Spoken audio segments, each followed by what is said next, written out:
This is a key. Then we give all this information to those companies who can help their consumers to know how much behavior reduction they made. So this is a very simple technology.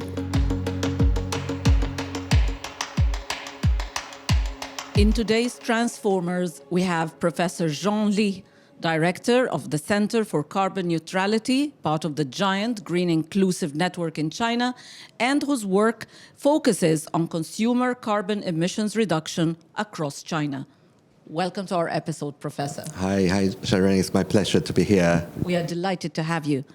Professor, your current work focuses on changing behavior and on making consumers more aware of the consequences of their footprint.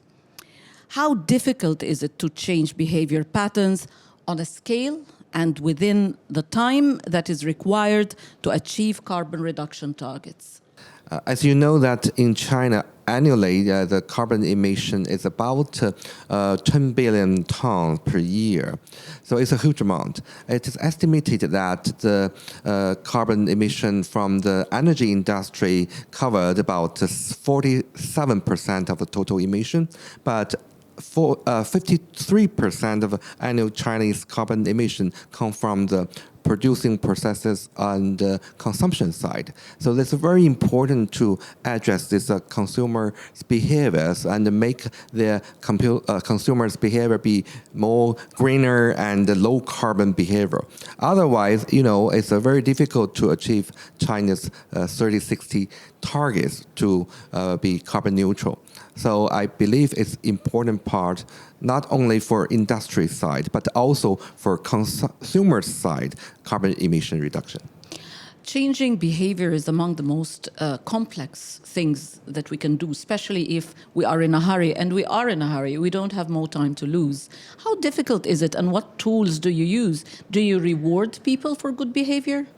Yeah, we do. As you know that if everyone want to own a big house with a very warm heating system in the winter, it's impossible for us to save energies across the world, I believe. But if we can change our behavior, even if only take the public transportation every day to go to work, we can calculate how much amount of carbon emission every day for your daily life. Maybe it's a pretty small amount of that. But we have 1.4 billion people in China. We have more than 7 billion people across the world. If everyone makes small changes, then it will be big amount contributed to carbon emission every day.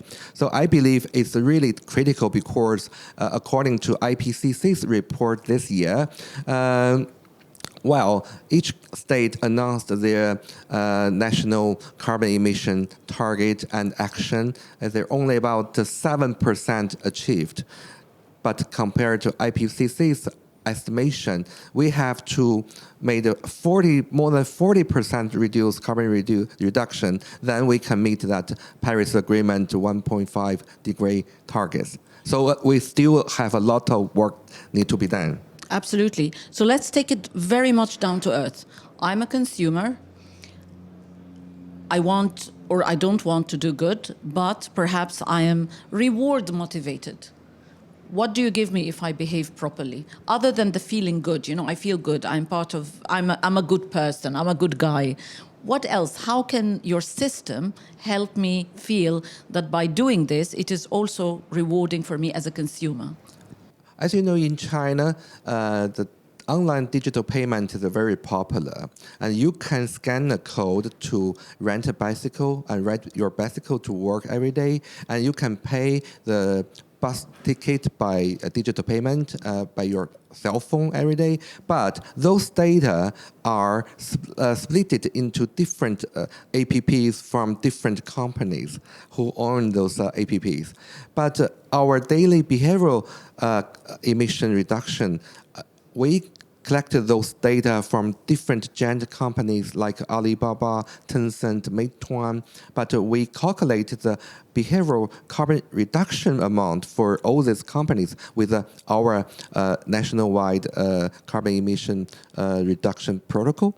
So we provide a service to those giant digital companies and calculate personal carbon emission amount for each individual. So we built a data.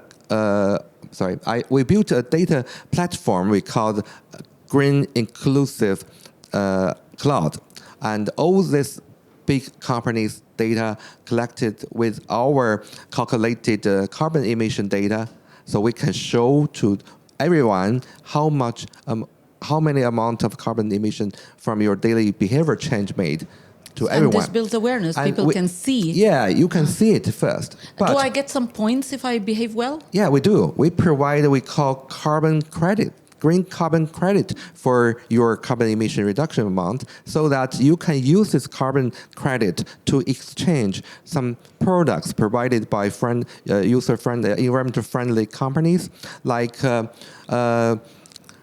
the safe underground water millet-made beer. Use your green carbon credit. You can also exchange some other products like vegetable-made, man-made meat. We call the vegetable meat. So whatever the rewards have to be environmentally friendly and sustainable as well. That's really encouraging. But what I find like a great opportunity here, like we know in some countries in Africa, for example, digitization has really become mainstream. One of the most innovative features is something called M-Pesa in Kenya, for example, where even the farmers, regular people in the street, everywhere in slum areas, people have access to digital currency. Everybody's using M-Pesa to pay, to purchase, to buy, to exchange goods and services. To what extent are these technologies you're using digitization, you're using apps, big data, but there is an opportunity to be inclusive, there is an opportunity to take these technology and build capacity in developing, least developed countries. Tell me more about that. Do you have an appetite for that? And how possible is it to join hands with other countries to take this forward? Sure. As you said that in Kenya or other African countries, digital payment, online payments are become very popular now. But all this data was separated into different applications from different companies. The simple work we did is to try to use international standards to calculate the behavior change made carbon emission reduction. This is a key. Then we give all this information to those companies who can help their consumers to know how much behavior reduction they made. So this is a very simple technology way, but it comes from the idea that you can collect those data, big data from different companies, but make it available for general public. The we call personal carbon account book we made that to have you to understand, wow, the daily behavior change can make some difference. So I can get involved to combat the climate crisis by changing my behaviors. This is important to have people know. And with the reward, we can support people to exchange their carbon credit to get some environmental friendly products. This is only first step we made, but if the carbon trade market become popular, even China, we only have a carbon trade market for those energy sector, but we hope we can trade carbon credit from individuals' behavior change and to make, for example, the voluntary carbon neutral for a company. They can purchase those carbon credit from the general public's behavior carbon emission in future. This is possible, and the people who get involved and make their daily life more low carbon and make a more carbon emission reduction by behavior change, they also can get not only the carbon credit, but maybe real money in future by carbon trade market. popularizing carbon markets and taking them to the masses, removing them from the elite or the very specific smaller sections of markets and making them more the vernacular or what is available to the masses is quite ingenious, I think, because it's a way of involving everyone, making it simple, making it real, and making carbon markets real markets for everybody. And this is in itself quite an amazing undertaking. Yeah, with that, why we believe science and technology empowers carbon emission for all. And that's the high technology and the big data platform can support all of this happen in future. And we just start to practice in China. And I think with this creative ideas and innovation with support of technology, we can introduce this China experiences to other countries, including our African friends. This in itself, obviously, is something that is very much needed in order to help countries leap forward. And I'll go back to the Kenya example. Kenya is a pioneer, a world pioneer when it comes to digitization, especially in terms of currencies. And if we can take this forward in terms of social change at this level, in terms of social responsibility, this can be quite profound. Now, let me go maybe finally back to impact. I want to know, what are your overall emissions reductions target in terms of the actual outcome of the project? And perhaps marching in this direction, what is your biggest challenge?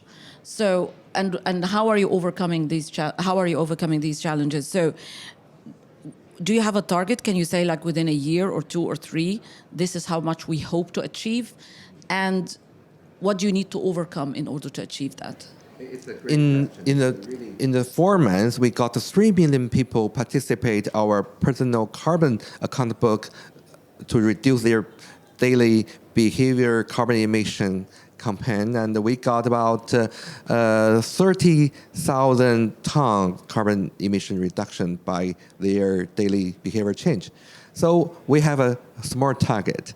So we hope that we can get 100 million people involved in the next 2-3 years, and every day they have their daily behavior change carbon emission, and we estimated that in total in 1 year, one person can reduce about 10,000 tons of their personal carbon emission reduction by changing their behaviors. So you can calculate how much amount we got this 100 million people reduced in 1 year. So that's my small target. Well, Professor Jean-Ly, thank you so much for joining us today. And I believe that by empowering the masses, empowering regular people to lead and to play the role in reducing reductions, perhaps we can get there, and we hope to get there on time. Thank you, Sherry, and we're trying to do so.